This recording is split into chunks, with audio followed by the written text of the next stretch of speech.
Hello everyone, welcome back. I'm here with Ebony. Hello Ebony. Hello.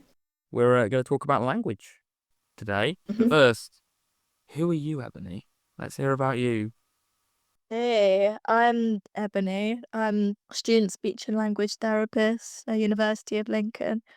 I graduate in December, and then I should be fully qualified as long as I don't mess anything up. I've worked in all different fields before this with special ed and mainstream children and adults, and I'm also neurodiverse myself. Oh, that's great. See, that's good. We've got someone who knows what they're talking about here. Um, would you say you know what you're talking about? I'd say you do. I would say I have opinions on what I'm talking about. It's good to have different thoughts, different opinions, and that's kind of how we evolve language. What is it you kind of grasped from your roles? What have you picked up on language about the current kind of state of affairs and everything?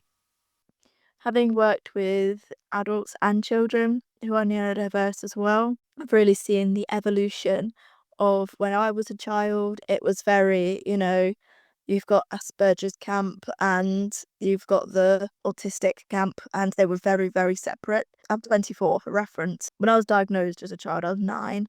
So 2009, 2010 time, it was still very separated into those two camps. And I've kind of seen it evolve into all just becoming autism or autism spectrum disorder, and it's now autism spectrum condition as some people prefer it. High support needs, low support needs, medium support needs is now a thing, and it used to be functioning, and it's all very much changed over the past kind of 15 years. Yeah, I mean, I can attest to that as well. When I was younger, about same age as when you were diagnosed, around 9, I'm pretty sure all I had in my mind was autism. I just Yeah. had that autism, and then as I started to work more voluntarily and just through family connections with children with autism between maybe as young as 6 and 7 up towards 18, it started to be clear about higher functioning and low functioning, and I kind of picked up very quickly as a young little guy that it wasn't as simple as it seems at first. On these little residential trips I'd go on, there was very clearly a wide range of different needs, different capabilities. You go from what used to be classical autism, which my understanding as a young, we talk about 11, 12, was the only autism that was visible, Yeah. which I find to be a very odd way of describing it now. It kind of implies that autism is some kind of a visible, or it can or can't be visible. But I think visibility is a bit too biased towards physicality, when really it's up here. Totally agree. Like, I think classical autism used to be used to describe the way that we kind of socially expect someone with autism to behave. So thinking about like your Sheldon Coopers and Rain Men, I think that that's the way that classical autism would kind of be confined, even though neither of those characters, I haven't seen Rain Man, I've only seen The Big Bang Theory. So I know that they say that like Sheldon Cooper doesn't have autism. Jumping on the Sheldon Cooper thing, I was referred to by more than one person as Sheldon Cooper when I was growing up. I mean, I didn't identify with that. I didn't think I acted like Sheldon Cooper. Clearly, looking back on it, is somebody looking at me through the lens of a media controlled narrative and kind of almost boxing me in and seeing me like that. Think that that's a very like neurotypical thing. Like they like to kind of be like, but where on the autism spectrum are you? Tell us exactly in terms that we can understand what kind of autistic person are you by picking out from these characters that we know. Labels, Like yeah. people like to do that, and I don't know why. Reality is we're all individuals, and I think as time goes on, that's becoming more pushed. You're an individual. You're not your diagnosis. So Totally. Like I really get that. I think it's great that I think it's ironic, but I think it's great that like the neurodiverse community are very much wanting to have this flexibility to be able to say, actually, I have higher needs in this area, but lower needs in this area. But I don't necessarily feel the need to label it.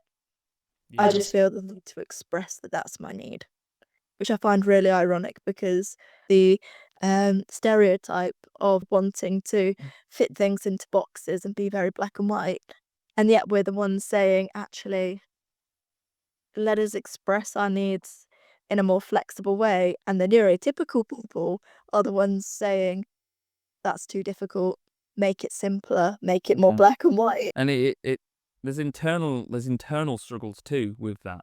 I mean, I know people that are on the spectrum who like to be said, I am this. They say it categorizes things for me. But then I know people more like myself who I'm very well aware of stereotypes and very well aware that the average person doesn't ask questions. They kind of just go with it. And they'll see a few memes and they'll see a few this and they go, that's what that is. Yes. And who's to blame them because society is so messy. Social media education. Social media, it's a problem, I think. It's a problem. I mean, it pulls me in, but I'm fortunate enough to see it happening. I recently had a discussion with my brother. I ranted to him about something, and I knew in ranting, the process of speaking and thinking, I knew this isn't quite what I really think. He was able to kind of help me align. And a lot of where I was coming from was social media, a lot of that stuff. Having someone to speak to that understands your neurodivergence, that helps because he's learned to communicate with me in a way that I feel is productive. And we're still growing. I'm happy to say I think he's a very smart young man, such as I'd like to think I am. But I really do respect him for being able to communicate with me. And it wasn't always like that, though. And I wonder if he'd known when I was younger, I do wonder, would it have sped along the process of communication if he'd known I was thinking a bit differently to him? How's communication been as you've been growing up then? I've kind of had a bit of a strange, I guess, atypical journey. When I was younger, my needs were much higher than they were now. This is kind of like the ironed out, therapized version. I've had a lot of support. My mum is a teacher and knew what she was looking at way before, because at school I was really very good at masking my needs, but also clearly had needs, if that makes sense. Yeah. Because in my case, autism is not the only thing they were dealing with, but I think they saw the physical needs that I had as greater than the cognitive needs, I guess, at the time. I was thinking cognitive. Yeah, it ended up that my mom had to really fight for me to get a diagnosis, and I ended up getting a private diagnosis funded by the local authority. And I ended up with my little alphabet soup coming out of that assessment, and things were a bit more complicated. I had a very spiky profile, as they call it, Okay. where I really struggled with, I had learning disability in some end, but was gifted in others. And that was that part of the IQ screening end of things, which I don't really believe in the IQ. Yeah, IQ is a funny one. There's the irony with IQ is I've known a lot of people to claim I have a high IQ, but in my approximation, claiming you have a high IQ is creating a potential situational controversy around yourself. I mean, are you implying you're better? It's that kind of thing. It's I have a high IQ. Okay, it's what does that mean? How does that impact you? A lot of people can't even tell you, this is what my IQ means. They just know it's high.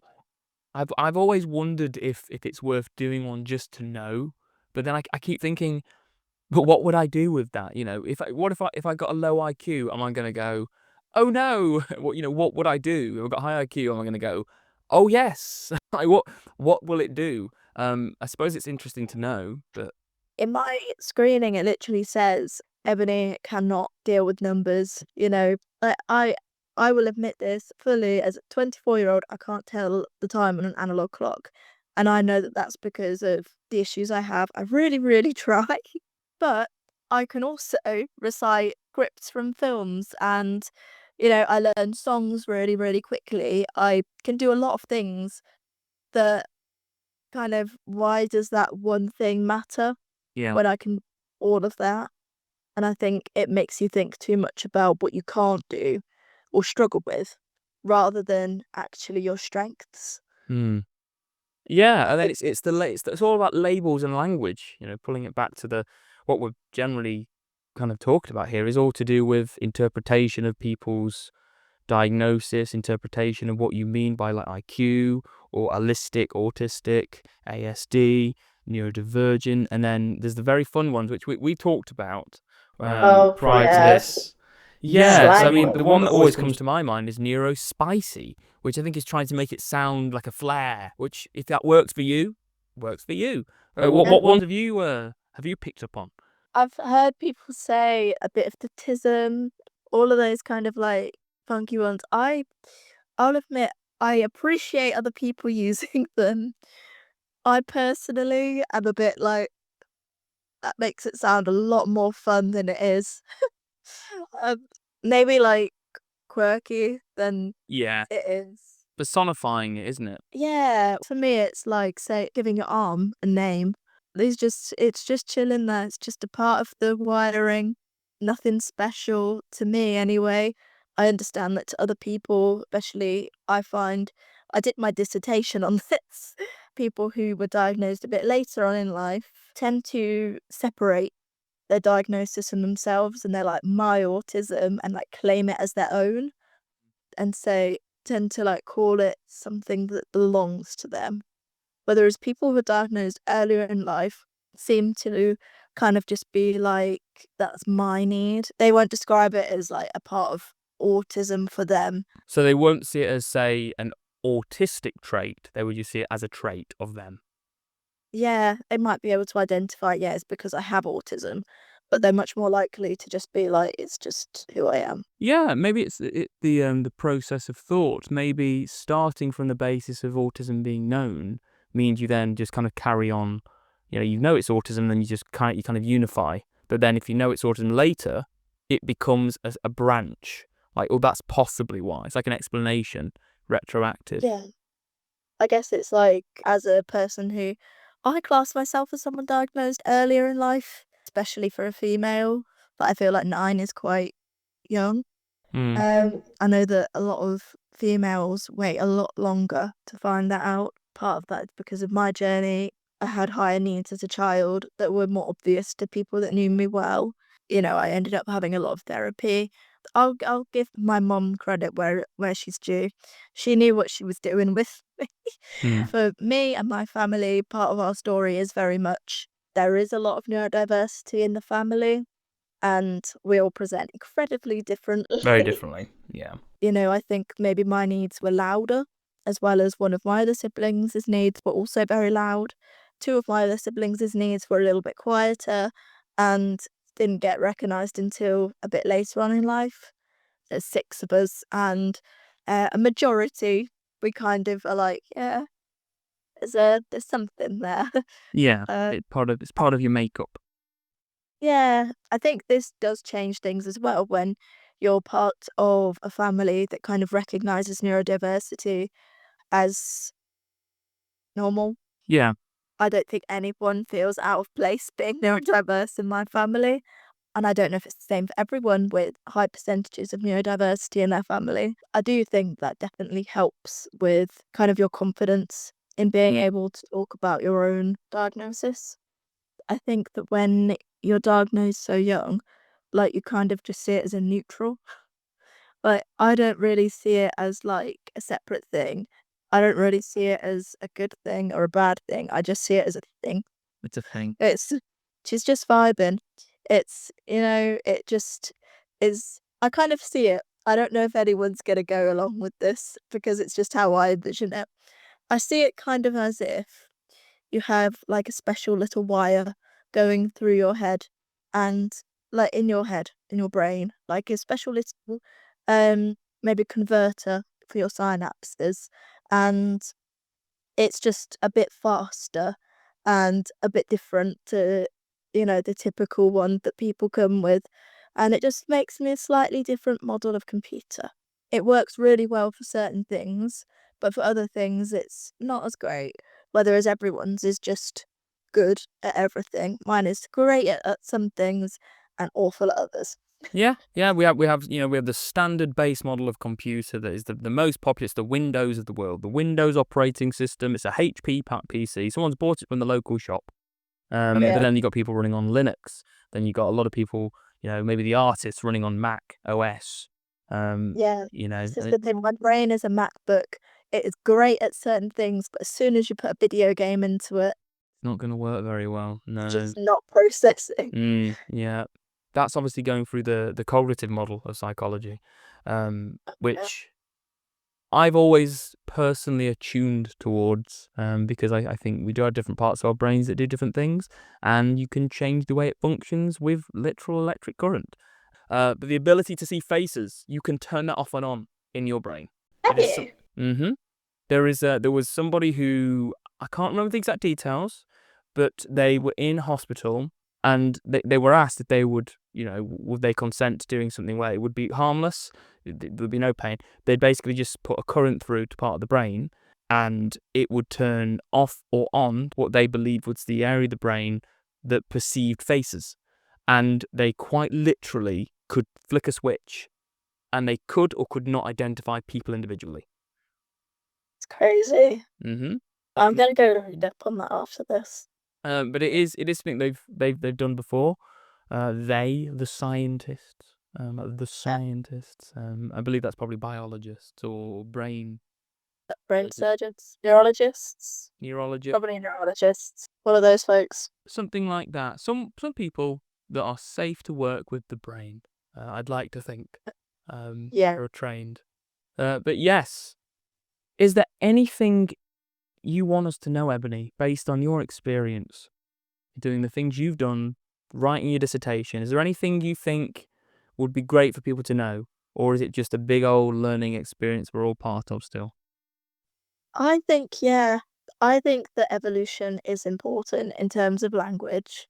And, we come across new things and, sometimes they're taken on board and sometimes they're trialed for a little while and then just get chucked straight off. Yeah. And sometimes they're just ignored completely. And, there is always reason for that. I do think it's important for the neurodiverse community to head those changes in language. Like, I know a little while ago there was a whole thing about whether non-verbal should be changed to non-speaking. Mm. It was very much parents trying to head that change.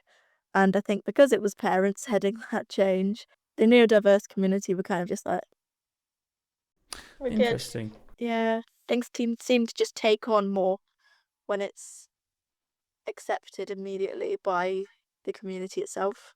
There's what's that phrase? It's the you can't know us if you aren't us, or can't if you aren't us you don't know us. What is it? Do you know the one I mean?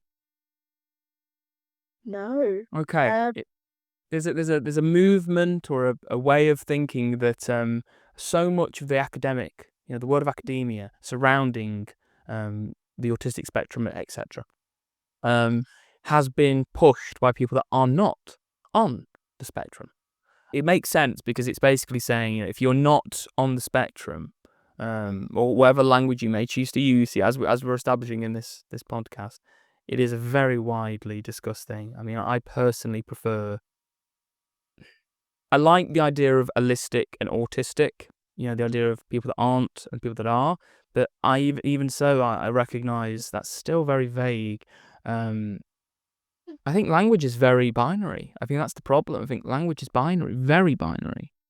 Thing is, with something like autism or neurodiversity in general, it isn't like I do tend to go for the neurodiverse, neurotypical one, just because I think that to me that describes I'm not against, and like Yeah. you said, it's just what I tend to lean towards. Hmm. But I suppose it's like you can't be in the middle. The English language and many others, they are built on the idea of synonyms and antonyms. The idea of this word means the same thing or similar, or this word is the opposite. we're very used to opposites. I mean, and it is the way that the world has been for a long time. And there's probably reasons why. Probably just evolution.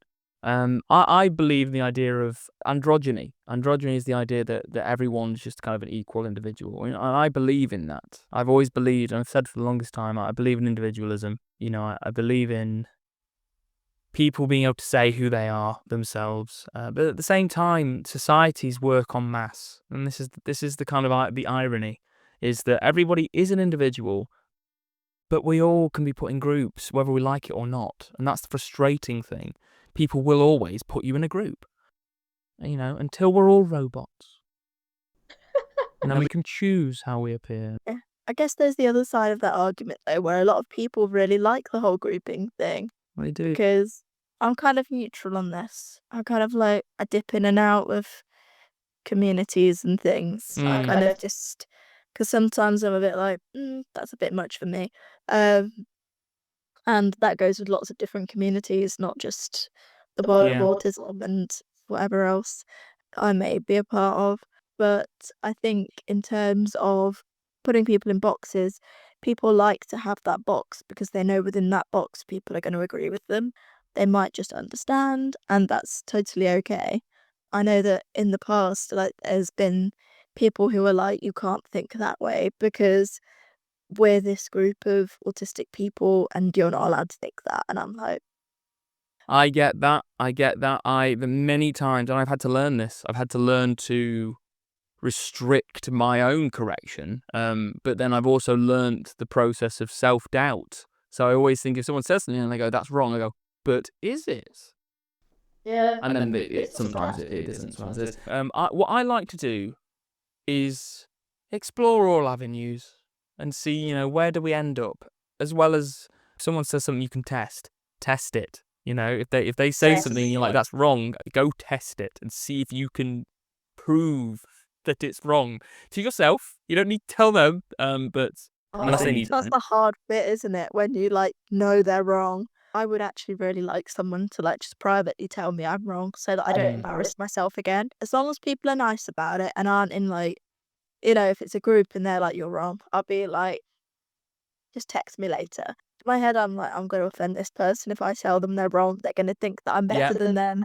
They're going to think that, they know all about this one topic. And I'm like, it's a pronunciation they've gotten wrong. We need a community notes for just general conversation. So I'd love that. I mean, how are you meant to become great if you are not being corrected when you're good? You know what I mean? It's like, how are you going to grow if you think you're good? And, it's the Dunning-Kruger effect. The idea that you think you know everything because you do know some things, but then you don't realise, actually, you don't know everything. And then you go down into the doubt. And when you come out on the other end, is okay, I've checked everything now. I know what I'm talking about. But at the same time, there's a perception. There's a perception of disability, I'd say. Yes, there is. And this is the thing. Although, sometimes there are aspects of neurodiversities that I have that are disabling, there are lots that are enabling too. I don't know what your opinion is going to be on this, but one thing that makes me cringe more than anything in the world is people saying, it's your superpower. I'm like, it's what makes me cry at night. I agree with you. I think it's, on the whole, calling it that is a bit of an odd way of doing it. It shows a perception that it's trying to lift the whole thing up, but there are obviously issues. I think you can say within it, what's your superpower? As an individual, what is your superpower? Yeah. But I don't think autism itself is you get this diagnosis, all of a sudden you are able to do amazing things. Yeah, it's very general. Autism is not, in and of itself, inherently a superpower. It's just part of someone's psyche. Yeah, I cringe. I'm like, oh, it's really not.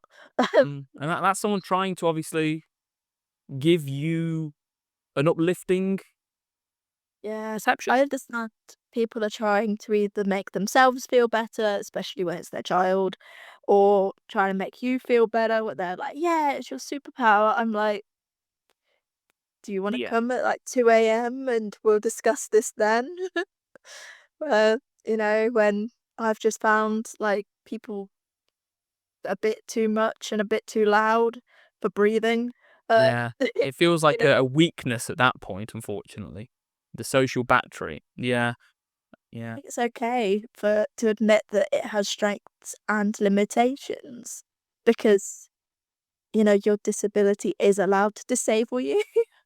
Yeah. You know, I know not everyone views autism as a disability, but, like, in a legal sense, it is, and it's okay to admit that there's things you struggle with. For example, as a child, I really, really struggled with certain aspects of my diagnosis, and now I don't. Now there are different issues. I'm, you know, no longer a child. I now have different pressures in life. I now have hormones that are running their own circus within my brain. I think there's that massive intersectionality of autism and hormones just going. Yeah.